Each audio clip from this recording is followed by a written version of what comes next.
Good morning, everybody. Jeff here from Spinergy, with a very special guest, recently crowned GC of Columbia's 8-day stage race, the Trans Cordilleras, Griffin Easter of Team Opicure. Welcome.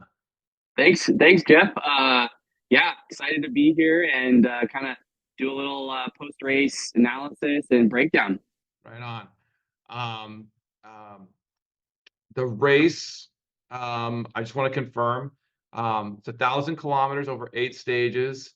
So you're averaging 125 kilometers a day. It's super lumpy, hmm with just under 24,000 meters of climbing, putting you like 10,000 feet per day, basically, on average. The ride is completely self-supported. So you guys are basically doing turbocharged bike packing to some extent. I mean, you're not packing tents and whatnot, but you're packing everything you need on the bike, any maintenance items, kit changes and whatnot. I can imagine, you want at least more than one kit on there. It's going to get pretty Oh gross. yeah. And everything basically you need for 8 days. So yeah. Am I getting it right so far? Yeah, you're hitting it on the head. Cool. Um, so yeah, I mean, I want to talk about the race, the whole experience. Um, um, I should also mention that this race was in Colombia too. I don't think I mentioned that as well. So Yep. uh, quite a trip. So I want to talk about the trip, the race, the whole experience. But before we dive into that, you're on Team Opicure. And you guys you're kind of unique, in what your title sponsor is and what you guys do. Can you kind of fill in our viewers on Opicure and what Yeah. you do as a foundation off the bike? Yeah. So uh, at our Opicure Foundation, we started around 2020 with the idea to utilize the bicycle as a recovery tool for individuals battling opioid use disorder.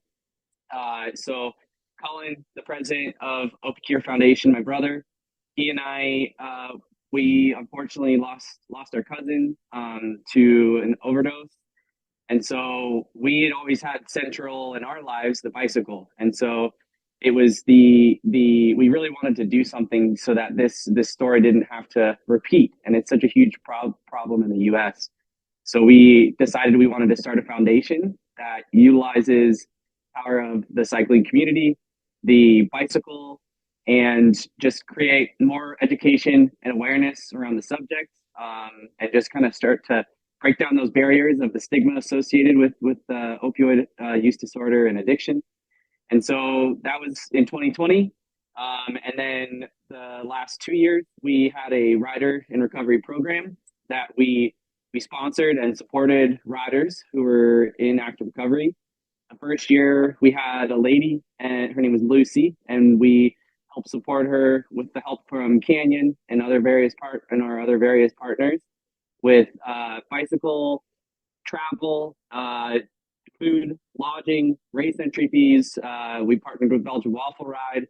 And so we really wanted to give the experience of what it feels like to be a part of the cycling community, what it feels like to have goals on your calendar, and really central and core of everything is to have a bicycle. So it was a success the first year, and then last year we supported two riders, Owen Vermeulen, Ryan, Ryan, and they both just had a fantastic year. We hit 4 Belgian waffle rides.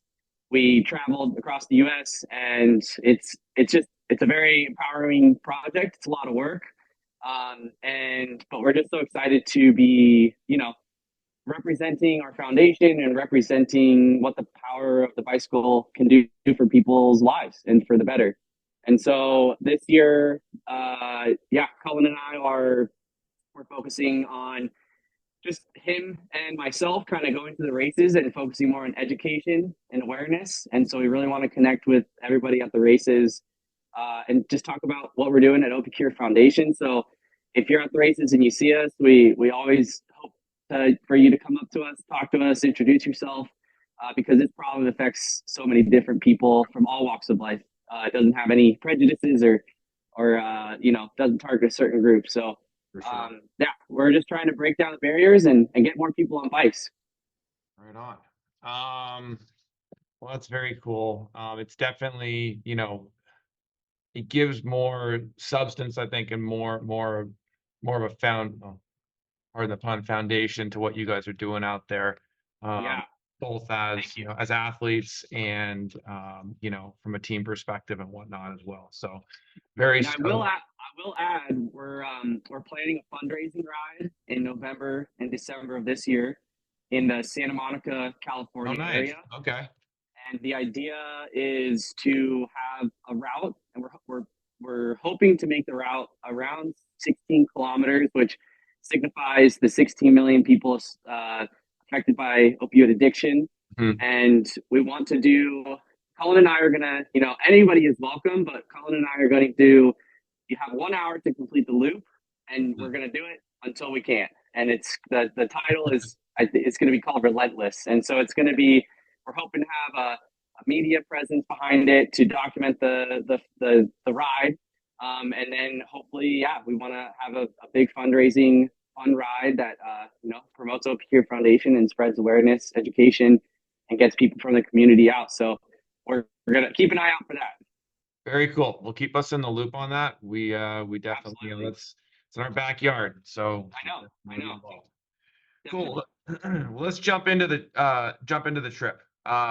So I think first off, this is not an easy spot to get to. There's some heavy logistics involved. You've got to get down there early. You've got to get acclimated. What was the kind of, I guess, what inspired you to take this one on and add this to your calendar this year? There's multiple reasons that I wanted to go down to Colombia. So I'd gone down to Colombia in 2017 when I was racing on the road. And I actually raced La Vuelta a Colombia, which is a long-standing stage race down in Colombia, anywhere from 12 to 14 stages. And I actually won stage six, which is the Queen stage from Socorro to Sogamoso. And so from that time, I always had this love for Colombia, and I always wanted to go back, whether it be traveling or cycling. I didn't know what form that would take. And then a few years back, I saw other, canyon rider Pete Stetna. He had Ah, done the race, right. Trans Cordilleras, which had a lot of, eyes on it, as well as Lawrence Tandem. Hmm. There was a cool movie that came out called Una Chimba. And so it just looked grueling. I watched the movie and it looked just gnarly. And so I kind of I didn't know if I'd never go, but I was like, man, that looks pretty sweet. That looks, I'd be going back down to Colombia and on the bike. So then this last season, I didn't get in. Well, for this year, I didn't make it into the Lifetime Grand Prix. So all of a sudden, I kind of had a little more freedom, Hmm. and so I started looking at alternative races. I wanted to travel. I wanted to go abroad, hopefully to some other parts of the world. And then I was thinking, man, I should check out the Trans Cordilleras race. Yeah. And so Owen Vermeulen Yeah. actually, he had done it last year, and Yeah. he had a crash, and he didn't technically finish the race, so he had like some unfinished business. And so he's Hmm. an alumni of our rider and recovery Hmm. program, and he told us he was going back, and so it was like perfect. Like let's make a trip out of this. Yeah. let's go do it. So And he's got a that was deep love for that country too. Like he's definitely like, big time. this video that you guys did, that was Yeah, um, he's definitely, yeah, I think fallen in love with the culture and whatnot. So it's cool to yeah, both go down there and take it in. yep. Um, cool. So you went down there pretty early. I'm assuming that's acclimation. You're dealing with, humidity. You're dealing with what are the like the base elevations that you guys are riding out of up there? Like, is it? So yeah, so we went down 10 days before to a friend of his that he had stayed with last year, Mauricio Ardila, and he's actually a ex World Tour rider, Colombian. He has a really cool business now, or it's called La Casa del Ciclista, and so he has people come in, and he has two houses on his property, and Wow. people will stay. for extended time, short time, long term, and they train down there from Santa Elena, which is near Mhm. Medellin, which is above Medellin, and it's just like a mecca of cycling. Like I was out riding and I saw uh, what's his name, a legendary like from the World Tour days of old, Santiago Botero. Okay. And I saw him, and he looked exactly the same. He looked exactly the same as he looked when he was in those old Tour de France videos racing. So, you see legends like that. You see, current World Tour riders. There was UAE team down there. There were Uno X. There was Quick Step. There was. Oh, wow. It's like there's just everybody is down Yeah. there training Yeah. and riding. Yeah. So it's we went 10 days prior to kind of get acclimated to just the wildness and craziness of Colombia, the Mhm. altitude, the heat. But I guess before we had gone there, they hadn't had any rain for 2 months. Oh, Owen and wow. I got there, and for those 10 days, it was like it rained every single day. So that was it was kind of cold actually. Like Huh. it wasn't as hot as we were expecting it to be. And then yeah, and then we went to the race expecting it to be really moist, a lot of moisture, a lot of precipitation, and it was not the case. The whole 8 stages, yeah, Yeah. that we raced. Nice. Well, that's kind of cool though. You get to kind of see both sides of at least the weather perspective. Yeah, Um, keeps you on your toes.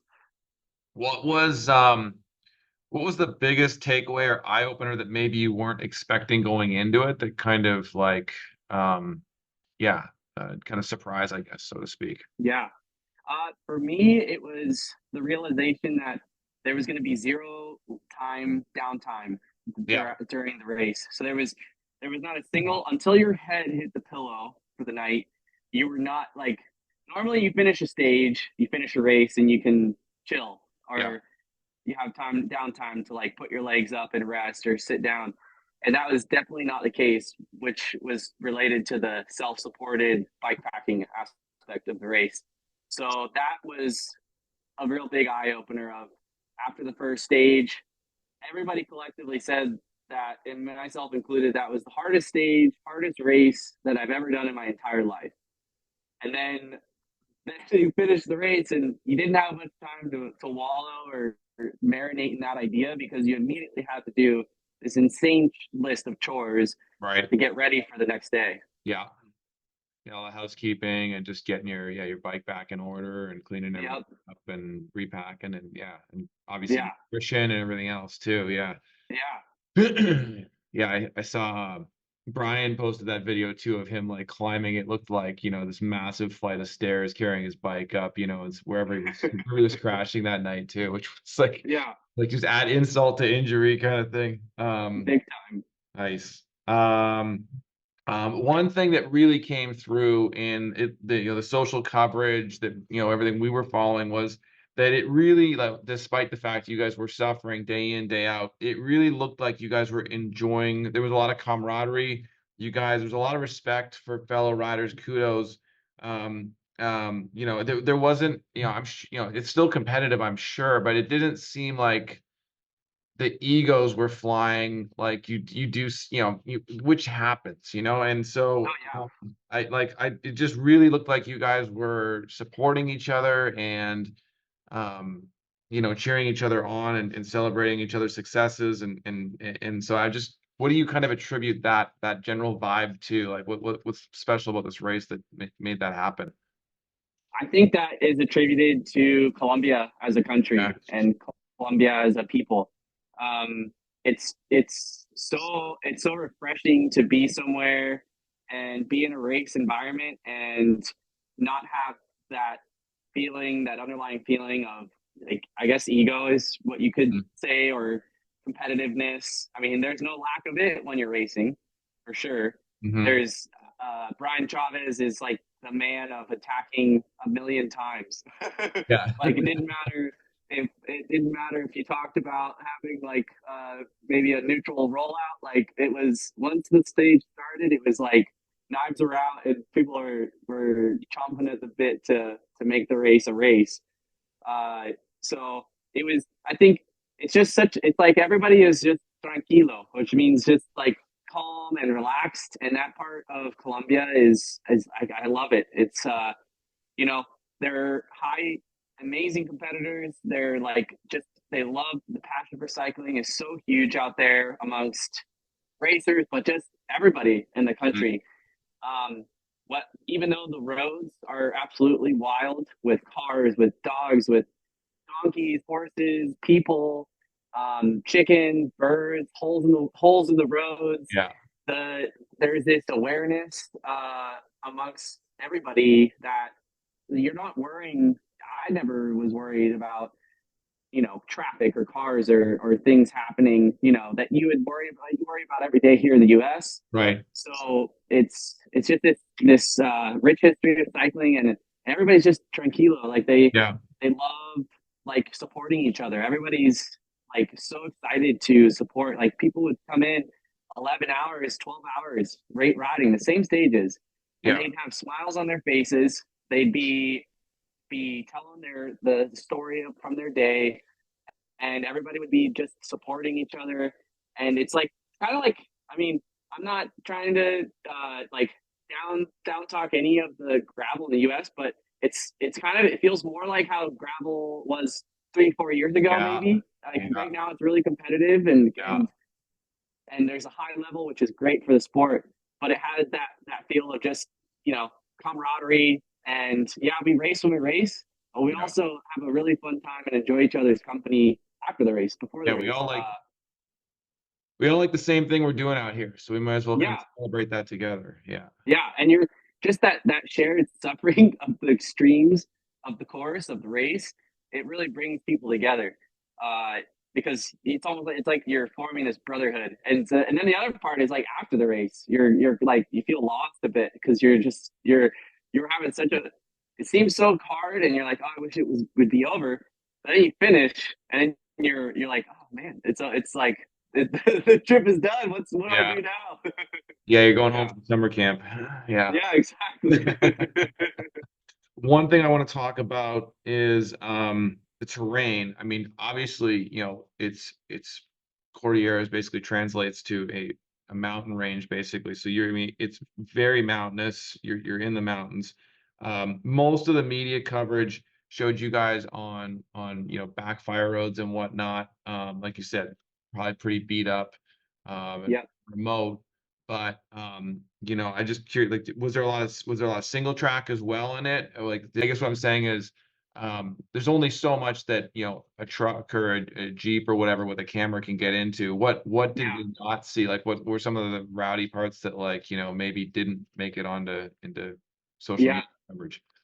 Yeah. There wasn't any single track, I don't Okay. think, that we did, but it was the percent gradient and the duration and the ruggedness of those roads Yeah. might as well have been single track.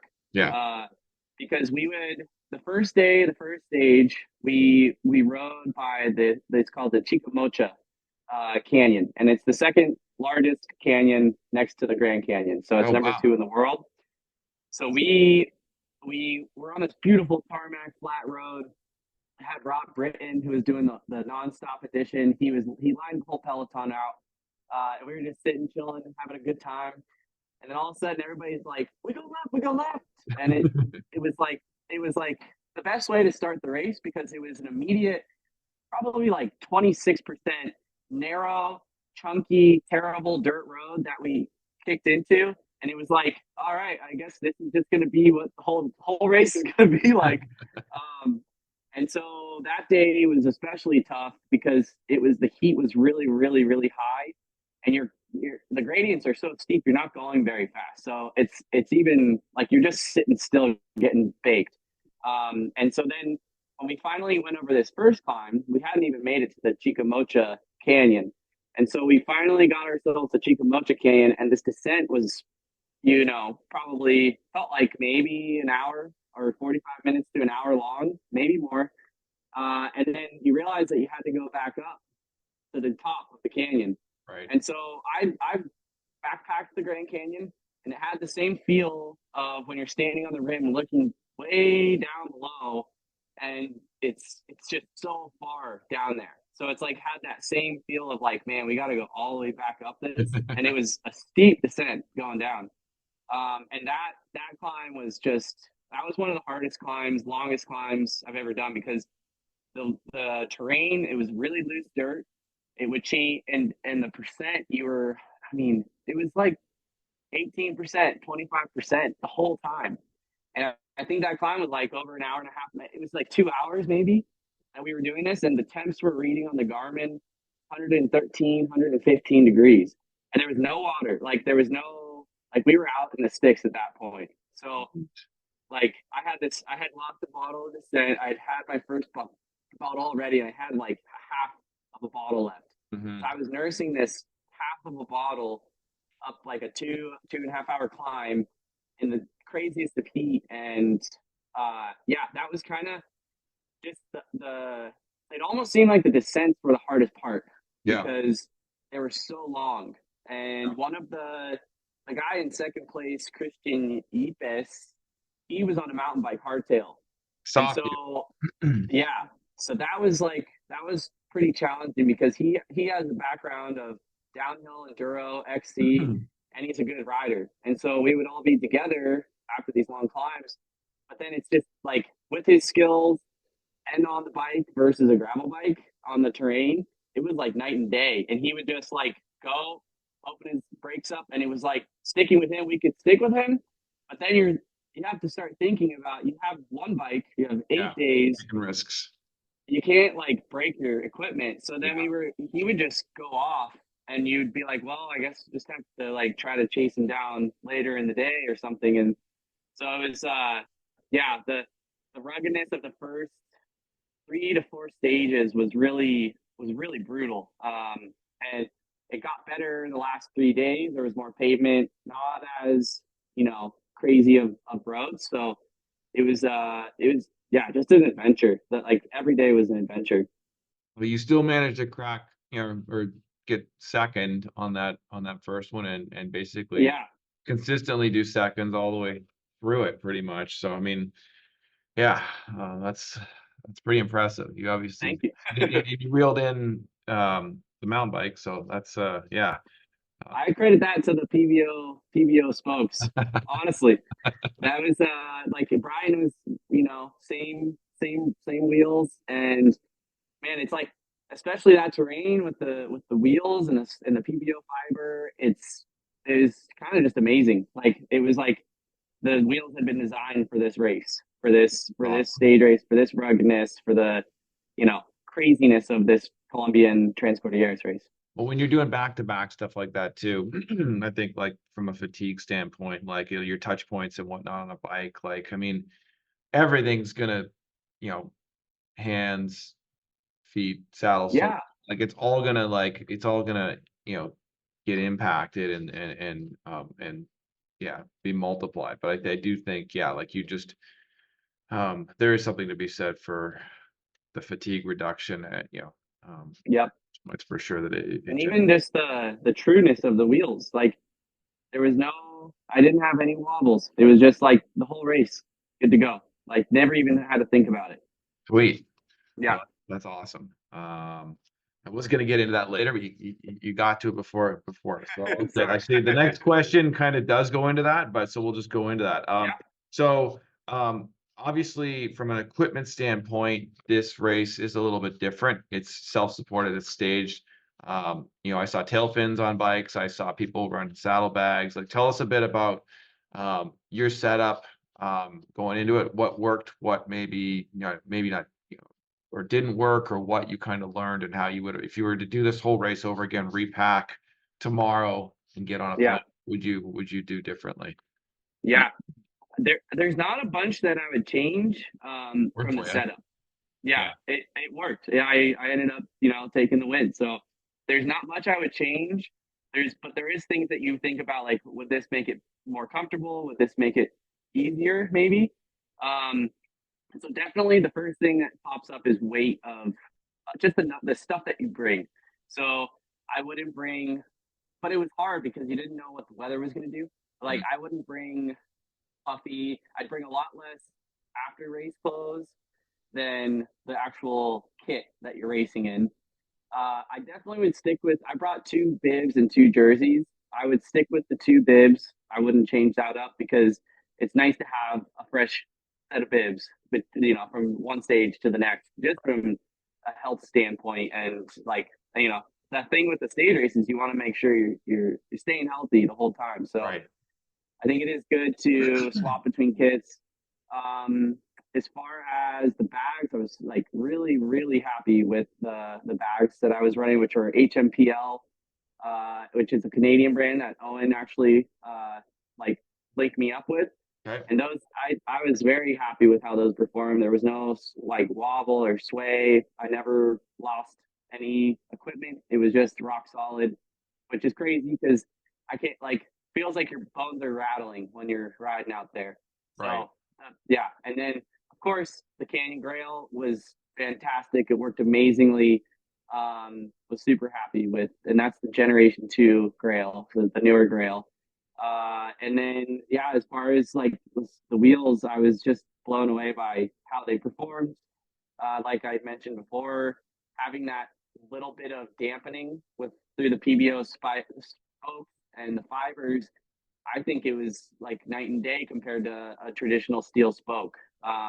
Because there was guys that were breaking spokes like every day. You'd hear stories about like, yeah, my spoke broke and I had to jerry rig the spoke and tie it around the other ones, and Yep. yeah, I was able to finish. But like I didn't. I was not only just riding, but I was racing hard. I was pushing the limits of the equipment and amongst the terrain, and I wasn't thinking or worrying about my wheels at all. Like I was just worrying about the race, That's which great. is all you can ask for um, when you're undertaking such a crazy event. And then I'm trying to think what else. I'd probably get a different set of bottle cages. I kept losing bottles every day, Yeah. and that's I didn't like that because you'd have Yeah, that was that'll another kill you. trip that'll kill you, and that was like Literally. another thing you'd have to go after the stage and find a bike store and try to get a bike to get a new bottle, and it wasn't going to be. It was always like they didn't have big bottles, so it was like a smaller bottle. So all of a sudden you're starting the stage with a bit less water than you would at the Yeah. beginning of the race. Yeah. So have something that is rock solid that you're not ejecting the bottles from your bike. Um, and then sunscreen. Make sure you have sunscreen because I got torched when I was out there. It was just because you're so close to the equator, the intensity of the solar rays is so much higher than up here in the US. So I'd gotten a pretty bad burn on my forearms because you're going so slow in the climbs and your arms are like the most exposed thing Right. while you're riding out there. Yeah. And there was guys that were, like had had such bad burns they got like boils on their arms. And so you go through a whole lot more sunscreen. Not that you can't, like, I wouldn't bring more sunscreen because there's all the like there's all the stores. Like you have access to stores when you're down there. So there's grocery stores, there's like pharmacies, like Walgreens esque kind of places.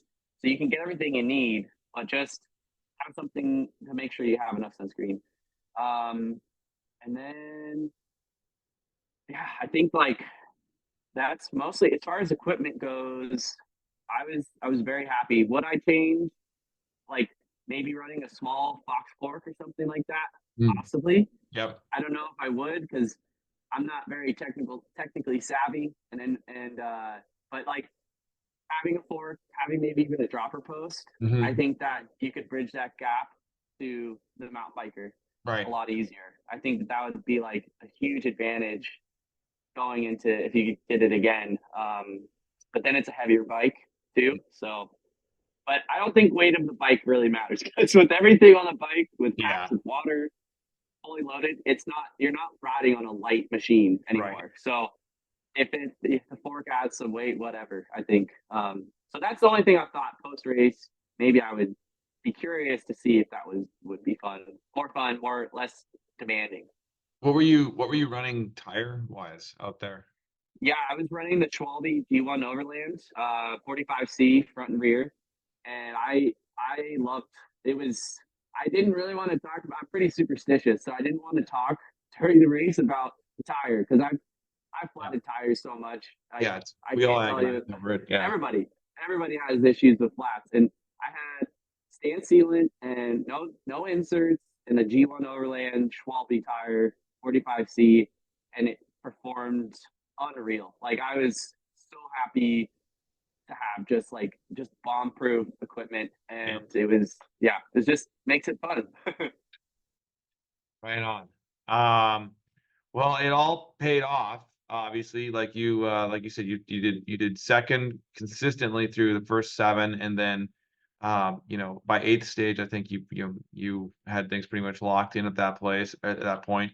Yep. Um, there were a lot of other riders that bounced around the leaderboard, had mechanical issues, DNF'd and whatnot, but you were dead consistent, and it just seemed like you settled into a groove and just kept, basically building on it. So that was really awesome to see you get the overall win. Thank Um, you. but the season's just getting started. So what we talked about, you're looking to travel more this year. What else is on deck for you for this year? Yeah. So next is the Belgian Waffle Triple Crown, Okay. which starts up next weekend. Yep. So Scottsdale, Arizona. So I got back to the U.S. to Tucson, where I'm at right now, on Tuesday, I believe it was. I had some delays in flights. Got caught. I had to spend the night in Atlanta. I didn't get back as early as I thought I would. So I've just kind of been. Yesterday was my first ride since getting back. Did Yep. about 3 hours. Felt okay. Today is going to be another easy day, and then Saturday I'm going to do the shootout, which is the fast group ride down here. Just to test out, like, am I feeling okay, or do I need more rest? But then as far as races, so the Triple Crown will be next, Mid South out in Mhm. Stillwater, Oklahoma. Okay. Then the next Cedar City BWR, San Diego BWR, and then I'm actually going to be going out to the Traca 360, which is a Gravel Earth Series race. That one's in Girona, Spain, and so that one is May 5th, I believe. Very cool. Okay. May. So that one's another international Yeah. race that I'm going to go check out, which I'm stoked on. And then I'll get back from that, possibly do U.S. Pro Nats in West Virginia on the road if I can figure out a way to get an invite on a team. Okay. I'd love to go back there with Cullen too. Cullen wants to be out there for. Cullen's also going to be at all of those races minus the Traca. And then after the Traca US Pro Nats, then it's Unbound, and Unbound's like that's a big one. So I'll Yeah. be out there for that, and then it'll be kind of a period of rest after that. That's like the first half of the season.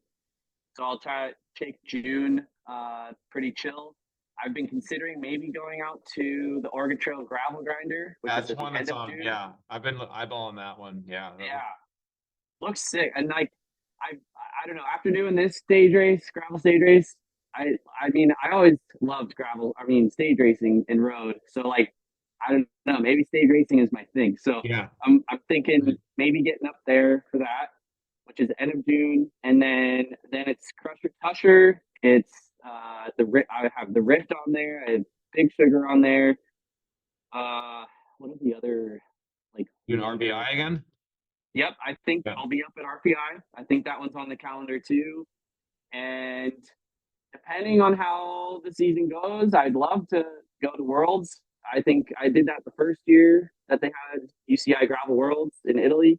Didn't do it last year, but if the season is good, then maybe I can get back and represent the U.S., which would be a dream. Again, that would be just amazing. Um, and then our other like separate from racing, our big thing that we're working on is organizing our fundraising ride, which is in November, December after racing. So yeah, we'll have a full reign of like putting our energies into it. So and yeah, Collins living in that neck of the woods too, right? Like that's where he's exactly. based now. Yeah. Yeah. Okay. Yeah. So he's based out of Santa Monica, Venice Beach area. And he's going to be at a whole lot of the races as well. So it's just going to be fun to get back racing with him, going on these crazy gravel adventures, and yeah, Very cool. Um, Well, that's awesome. So I have kind of a two-part final question for you, Griffin. Um, One is, are you going to go back and do Trans Cordilleras again next year? And two, what's the one thing that you couldn't pack into a suitcase that you wish you could have brought back with you from that whole experience? Good questions. I at this point, I don't know if I'll go back for next year. But there's definitely a pull to go back at some point, whether it's next year, whether it's in the next couple of years. I don't exactly know, but I definitely have a pull to go back down to Colombia. It's just such an amazing country. They're amazing people, like amazing coffee, food. It's like the whole package down there. So who knows? Possibly. I need some more time to kind of digest the most recent Right. addition. So kind of up in the air. And then if I could pack anything to come down with me for that I could redo, it'd be to have Cullen, my brother, also be down there racing Okay. with Okay. me because I think that would just be so much fun. So maybe if he can go and do it with me next year, I for sure will be there. Keep exposing new people to it. That's the trick. Then you got Exactly, more exactly. go down. Well, that's awesome. That sounds pretty infectious. I know that the sport is, I know gravel's blowing up down there, talking to um the guys over at Bilmez and just like, Yeah, talking kind of just numbers of like, how many they were sharing with us how many bikes are sold in Colombia a year, and then like of those bikes, what bikes are high end. You would, yeah, maybe ignorantly make the assumption, okay, yeah, they're going to be kind of department store, but it was a vast majority of them are, are name brand high end bicycles, which is proof that people are, they're into the sport. They're looking for good equipment big to time. progress in it. So, yeah, it's definitely on my bucket list one of these days. I don't know if or when it'll happen, but you did a good job selling the dream, that's for sure, down there. And Thanks. big congrats on the win. You got to feel stoked on that. Thank you. Yeah, thank you guys, and thanks for cheering me on along the whole race. It was always fun to get the messages, and yeah, if you're thinking about doing it, go ahead and give it a shot. And a shout out to Luis from Ride with Bill Miss. Yeah, I met him down first day. He was down there, and he's an awesome guy. So, what's up? stoked to be working with them down there. They're great. Yeah, big Um, time. I'm going to do one last shameless plug, but also kind of celebrating your win. Spinergy is doing a special on the GXX wheels, same wheels that you raced through all 8 stages, issue free. So we're doing a discount that's live on the website right now. That won't be a long-term sale. So if you're interested in picking up a pair, swoop those up quick. But again, thank you very much, Griffin. Want to say, again, congrats. And until next time, keep the rubber side down. We'll see you out here for BWR and everything else that's coming up in the next little bit. Cheers. All right. Thanks, Jeff. Talk soon. Thanks. Bye.